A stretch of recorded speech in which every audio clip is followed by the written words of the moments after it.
O plenário do Supremo Tribunal Federal começou a julgar nesta quinta-feira se réus em ação penal podem ocupar a linha de substituição da Presidência da República. O plenário está analisando uma ação em que o partido Rede Sustentabilidade alega que é inconstitucional que parlamentares que respondem à ação penal no próprio STF estejam na linha de substituição do presidente da República, podendo assumir o cargo em caso de ausência. Hoje, caso o presidente se ausente do país, ou seja, afastado, a substituição ocorre nesta ordem. Primeiro, o presidente da Câmara, depois o do Senado e, em seguida, os ministros do STF. Trata-se de preservar a imagem do Estado brasileiro, a partir da premissa de que determinadas manchas, determinadas suspeitas, determinadas nódoas, elas abalam a imagem interna e internacional do Estado brasileiro. Portanto, ninguém pode ocupar um cargo que dê acesso à chefia de Estado se contra essa pessoa pesar uma ação penal instaurada por essa Suprema Corte. Suprema Corte que tem sido muito cautelosa na admissão das ações penais. O relator ministro Marco Aurélio votou pela procedência da ação. Aqueles que figurem como réus em processo crime no Supremo não podem ocupar cargo cujas atribuições constitucionais incluam a substituição do presidente da República. Até o momento, 5 ministros acompanharam o relator.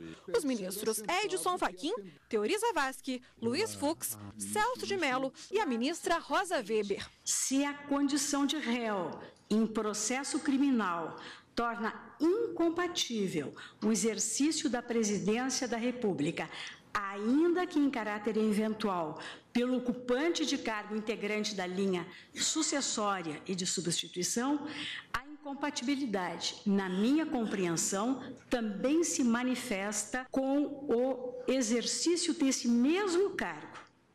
É dizer, a assunção ou a permanência em cargo na linha sucessória da presidência da República exige do seu ocupante que esteja apto a ocupar a qualquer tempo a presidência, caso isso se faça necessário. O julgamento foi suspenso por um pedido de vista do ministro Dias Toffoli e ainda não há data para que seja retomado. Ainda durante a sessão, os ministros começaram a analisar uma ação em que se discute se as fazendas públicas podem protestar dívidas fiscais em cartório.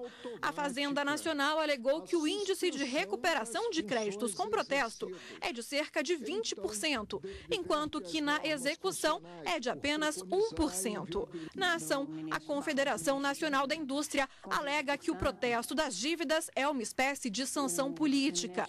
Até o momento, 4 ministros acompanharam o relator, ministro Luiz Roberto Barroso, pela improcedência da ação. O ministro Edson Fachin abriu a divergência e foi acompanhado pelo ministro Marco Aurélio. O julgamento vai ser retomado na próxima quarta-feira.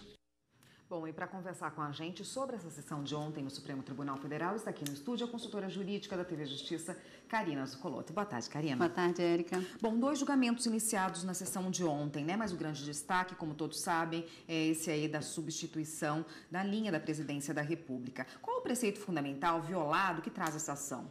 O principal argumento trazido para ensejar essa ação aqui no Supremo foi justamente o entendimento da Câmara dos Deputados em manter a possibilidade de se ter um presidente da Casa Legislativa, mesmo respondendo a um processo criminal. Então, o que se busca aqui é justamente afastar essa interpretação pelo Parlamento brasileiro, seja na Câmara ou seja no Senado, no sentido de que, se o presidente de quaisquer uma dessas casas, que estão na linha de substituição da Presidência da República, que eles, uma vez tendo recebido contra o presidente da Câmara ou do Senado uma ação penal aqui no Supremo Tribunal Federal, que é o juiz natural desses parlamentares, se na verdade, a interpretação que se busca é que eles não devem permanecer nesse cargo. Podem continuar deputados federais, senadores da República, mas não presidentes da Casa Legislativa, justamente por conta dessa linha sucessória para se substituir o presidente, eventualmente em razão de algum motivo que seja essa esse exercício, né, ainda que temporário, já que a substituição prevê essa substituição temporária no exercício da presidência da República. Então, o objetivo dessa ADPF é justamente fixar essa interpretação para o afastamento. E ela veio ao plenário do Supremo Tribunal Federal em maio, num julgamento, que, na verdade, o julgamento acabou não acontecendo por conta de uma cautelar que já havia sido deferida pelo ministro Teori Zavascki, para afastar Eduardo Cunha, então presidente da Câmara dos Deputados, fazendo com que essa ADPF ficasse o seu julgamento para um segundo momento, o que aconteceu nessa semana. Mas naquela época, o que se pretendia, na verdade, era uma liminar para afastar Eduardo Cunha, que já respondia a uma ação penal, cujo inquérito já havia sido recebido aqui no Supremo, da presidência da Câmara dos Deputados, já que ele é o terceiro na linha de substituição do presidente da República. Então, a Constituição determina que o presidente da República, quando está ausente ou impossibilitado de exercer as suas funções, ele é sucedido pelo vice-presidente ou de uma forma definitiva, como nós tivemos o impeachment da presidente Dilma, o vice-presidente Michel Temer assumiu definitivamente na linha de sucessão, até o término do mandato, a presidência da República.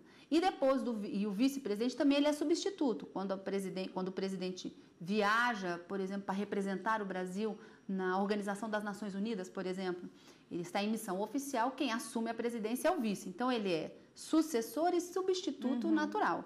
Mas, fora o vice-presidente, quem entra nessa linha de substituição, porque será sempre temporário, é o presidente da Câmara, o presidente do Senado e o presidente do Supremo Tribunal Federal. E todos eles têm que ter uma conduta ética, jurídica, proba, não pode ser sequer réu. Ser réu numa ação penal não significa que ele será condenado, mas acaba, de uma certa forma, recaindo sobre ele a mesma interpretação, ou as mesmas, pelo menos foi isso até agora que os ministros do Supremo têm entendido.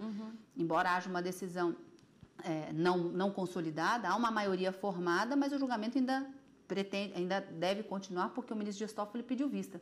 Mas se o presidente da República, quando tem recebido contra si aqui no Supremo Tribunal Federal uma ação penal e vira réu no Supremo, a Constituição determina que ele seja afastado por 180 dias das suas atividades. Se a ação não terminar nesse prazo, ele retoma as suas atividades. É mais ou menos o que acontece com o impeachment que a gente viu e falou bastante recentemente. E aí, havendo a possibilidade de o recebimento de uma ação penal contra o presidente da Câmara ou o presidente do Senado, a mesma interpretação deve ser dada. Ele tem que ser afastado, não pelo prazo de 180 dias, porque a Constituição não fala, mas ele não poderia assumir a presidência respondendo a uma ação criminal no Supremo. Então, até agora, esse é o entendimento que vem sendo firmado no plenário, o julgamento ainda não terminou, não se fala em decisão vinculante até o presente momento, embora a maioria absoluta já tenha se formado, e esse é o número mínimo para se dar essa interpretação com eficácia vinculante. Mas vamos aguardar o voto do ministro Dias Toffoli, que acabou pedindo vista e interrompendo o julgamento dessa ADPF. Tá ótimo, Karina. Obrigada pela sua participação, pela explicação por hoje pra gente. A gente volta semana que vem.